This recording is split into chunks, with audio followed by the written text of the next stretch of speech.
Actually, ilang repair na rin to. Pinaayos namin kasi nga hindi siya okay.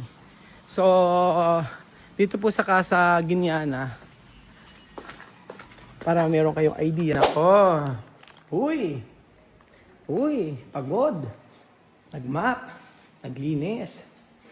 Uy. Parang sira. Magandang araw po sa inyo lahat mga amigo. Kumusta po ang bawat isa? Nandito po si Kuya Raul at mahirap mag-map. Re-reklamo na. Hindi, mahirap pero masaya mga amigo. Ang ginawa ko mga amigo, alam niyo ko no? Nilinis namin ni Kuya Bed yung lahat ng mga salamin. Except yung nasa taas pa, hindi pa tapos. Tapos pagkayari ko mga amigo, nag-map ako. Mahilo-hilo ako. Pero okay naman, masaya naman mga amigo. So, magandang araw po sa inyong lahat mga kababayan ko at uminom po tayo ng pampapayat. In the morning, tatlong saging ang kinain ko, saba.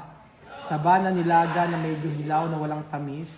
And then itong pampapayat natin na, gusto ko i-share sa inyo.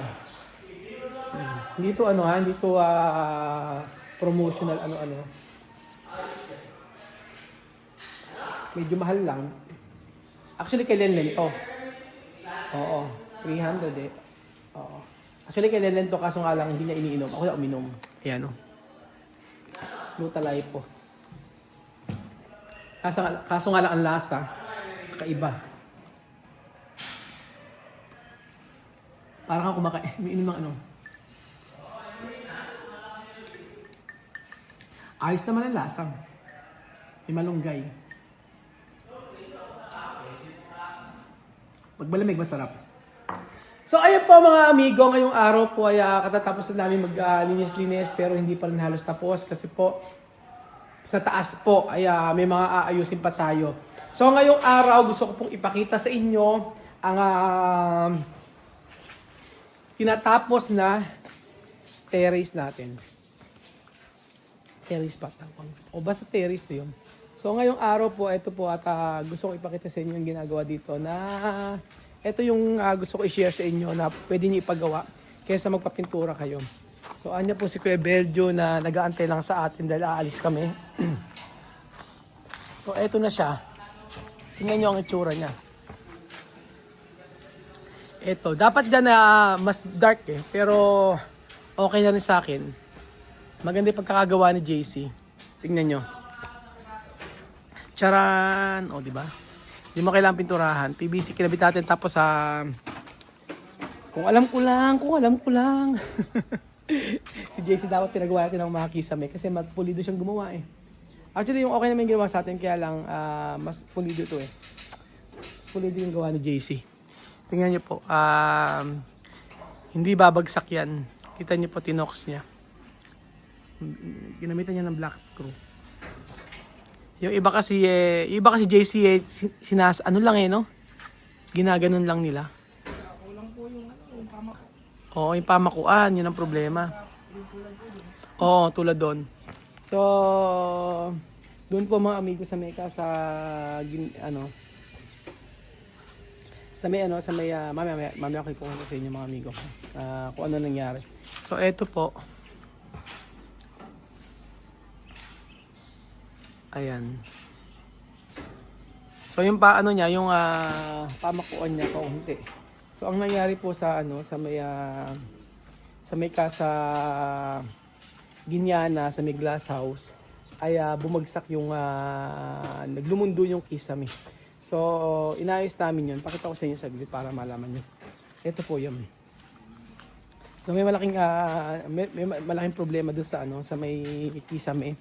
Kasi that time kasi na ginagawa yun, di ba iba yung contractor natin noon. So tinipid yung materyales at ang ginawa ito. Para makita nyo, para may idea po kayo mga amigo sa ginawa po natin. Ginawa dati ng dating contractor. So nung una okay. Tapos habang tumatagal, napansin namin bakit may problema. Oo. Nagkaroon ng problema. Ito. Bali yung Ito. Actually, ilang repair na rin to. Pinaayos namin kasi nga hindi siya okay. So, dito po sa Casa Guiniana, para meron kayong idea, dito po. Ayan. Kaya nagkaroon ng black screw yan, pinalagyan ko. Pero pangit siyang tingnan. Kaso wala na akong choice kung hindi maglagay ng black screw dito. Ayan o. Nalagay siya ng black screw.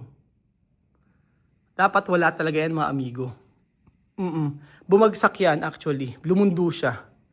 Oo. Lumundo siya. And then kaya nagkaroon na siya ng black screw. Ayan o. May mga nakalagay. Kaso wala akong choice eh.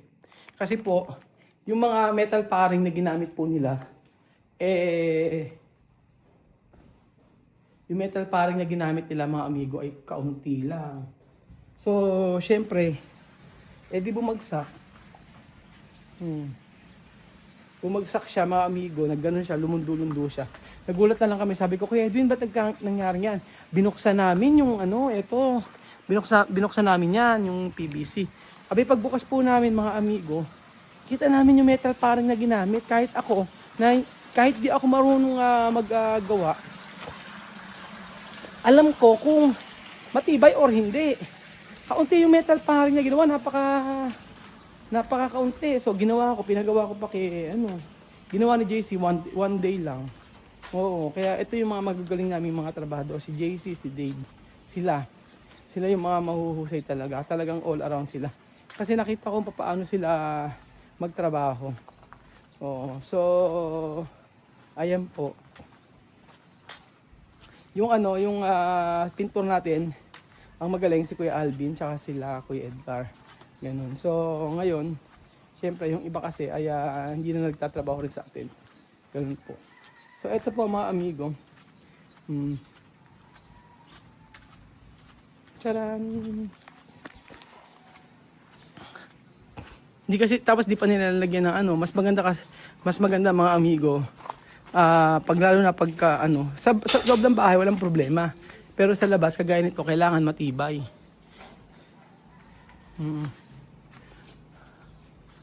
So, ayan. Madalang yung metal paring yung sa kabila. JC, madalang, hindi ka ere talagang napakaraming metal paring. Tsaka yung kinakapitan, yung kasi ang importante. So, ayan mga amigo. Ang ginagawa dito. Hopefully, matapos ito. Madali lang naman yan ang mahirap lang yung mga kantuhan ganyan. Pero dito sa mga yan, mabilis na yan. Yung pinakadulo lang ang mahirap. So after nyan, saglit na saglit lang. Dapat pala pinturahan na JC Papinturahan na rin natin. Hindi sa may mga gilid. Yung mga bakal-bakal. Kuha pa ba akong magpipintura? Sila na lang siguro, Kaya na, Oo, kaya na. Kaya na niya, pintura. Brush na lang gamitin namin. Tapos para at least tapos na.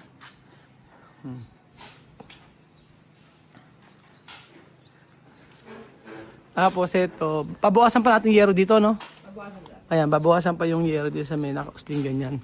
Para maganda-ganda mga amigo. So, mamaya ipapakita ko sa inyo kung ano yung natapos. Right now, yan pa lang yung nagawa kahapon. Tapos, hopefully tomorrow, okay na yan. Kasi bukas, pwede pala sila mag-assemble dito. Yan ang gusto natin makita, yung mga ganyang diskarte sa pagkakabit ng PVC. So, ayan, ganyan ang ginulay nating PVC. So, ayan, maganda yan. So, dapat ganon, di ba? Tutuusin ganong kulay or ganitong kulay. Pero wala na kasi mga available na ganyan. Yun na yung available na kulay. So, okay lang naman.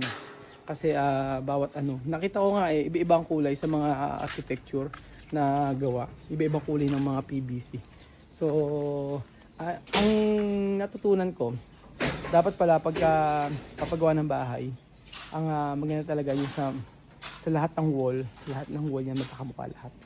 Meron kasi iba binabago yung ganito, binabago. Pero nakita ko talaga ang ganda, malinis tingnan pag lahat ng wall magkakamukha. Yun. So kaya ako kinamukha ko lahat ng mga wall, magkakamukha pati yung loob, tsaka yung labas magkakamukha lahat. Iba kasi ginagawa, kinukulayan yung ganito, iba, tapos sa kabila iba. Ganun po. So eto na. I-check natin yan mamaya mga amigo hanggang sa kung ano yung matatapos nila. Para at least meron kayong idea kung ano yung katatapusan. Tapos mas maganda maraming black screw lalagyan. Para siguradong hindi babagsak. Kahit matagal. Eto matibay yan. Isipin nyo, naglagay pa ng ng hardiplex. Para actually pwede na nga yan pipinturahan na lang pero ayoko ng pintura mga amigo. Kasi pagka pintura, sabi ko kasi inyo matagal pa. Abot na ilang araw pa yan, tapos pagkakari magbabayad ka ng labor, ganun. So, pero okay lang naman sana, kaya nga lang yung tagal ang iniintindi natin dito. Iniisip natin yung gaano katagal po katatapos. Ayun po mga amigo. So ayan mga amigo, mamaya babalikan ko po kayo kung ano yung natapos dito. At ako magkatrabaho muna. So, balikan ko kayo. Tingnan natin kung ano yung matatapos dito. So ayan po mga amigo, nagbabalik po tayo. Siyempre hapon na naman. Sa pagkakataong ito po mga amigo ay masasaksihan ninyo ang ating terrace na ginawa. Kaso parang nakaka-disappoint. Bakit? Ayan po mga amigo, ba't ganyan ang kulay? Hindi ko siya gusto. Hindi ko na siya nagandahan. Paano gagawin natin mga amigo? Papatanggal na lang natin yung terrace. Sabi nila canopy. Terrace na yan kasi malaki na. Sa bubong na siya. Parang ang pangit ng hindi ko siya gusto. Ay nako. Joke lang. So ito na po mga amigo ang ating pinakaantay na tapos nila ngayon. Bilis nila magawin dalawa lang sila. Tinapos nila ito ng 5 days. Lahat except yung pintura. Pero naka-primer na. So ito na po siya mga amigo. 1, 2, 3. Charan! Ayan na po mga amigo, ang ating napakagandang terrace. O bakit kulay dilaw? Primer po yan mga amigo. Yan yung primer na kung saan napaka-tibay. O yan ang pinakamagandang primer sa lahat, yung dilaw na yan. Kaya pag kayo nagpagawa ng bahay, sabihin nyo yung dilaw na primer. O medyo mahal, pero at least matagal pong masira. So eto na po siya mga amigo. Charan! O di ba sabi ko sa inyo, iba ang asan yung mga ilaw? Wala pa, hindi pa nakakabit yung ilaw si Jemo. In-order ko pa siya, mga amigo. So, eto na siya, mga amigo. O, di ba, yan ang sinasabi ko sa inyo, mga amigo. Hindi mo kailangan magpintura. Naka-PVC siya. Ayan. PVC ceiling tayo, mga amigo. So, di ba, ang ganda ng effect niya.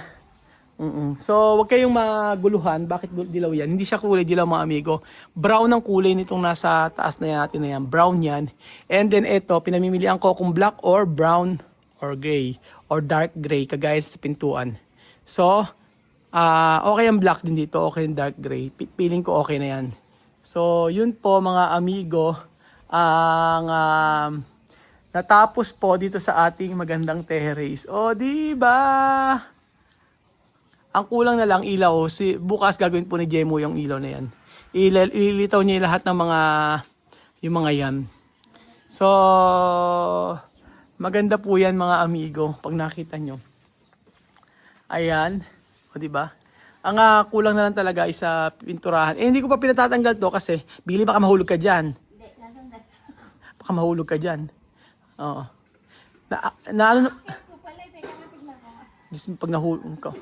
Nabulugan. Ayan po mga amigo, lumubay kayo pag nahulog ka dyan. Sa taas nga yung taas.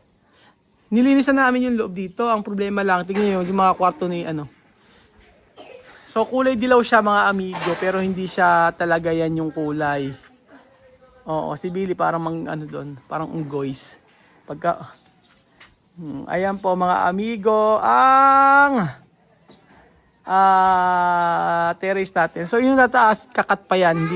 Hindi pa yan po mga amigo. Hindi na sila kapagdala ng gunting kanina. Pero yan na po siya. Ang kulang na lang dyan ilaw mga amigo. Pero para sa akin ay maganda naman po ang ating ginawa. So papakita ko sa inyo sa dulo para makita nyo po mga amigo yung talagang katatapusan nito. Oo. So, ito na siya. 1, 2, 3, charan! Oh, ayan na siya. Mhm. So, lagyan lang natin ng kulay yung mga ano. Gawin natin kulay black or black and brown or gray and brown. Gray, brown. Ayan. Parang cutter na nun. Gray na sa taas. Brown yung nasa may kulay dilaw na yun. Ayan. Tapos gray na sa baba. Pwede rin yun. Dark gray. Kagaya ng nasa pintuan natin. So, yan na po siya mga amigo. Sabi ko sa inyo para sa akin ay maganda yung pagkakagawa. So, yan. Mas matibay yung ating mga pinaggagawa dito. Kaya lang, ngayon ko lang nalaman, dapat pala talaga maganda talaga maglagay din ng ng hardiplex pag ganyan.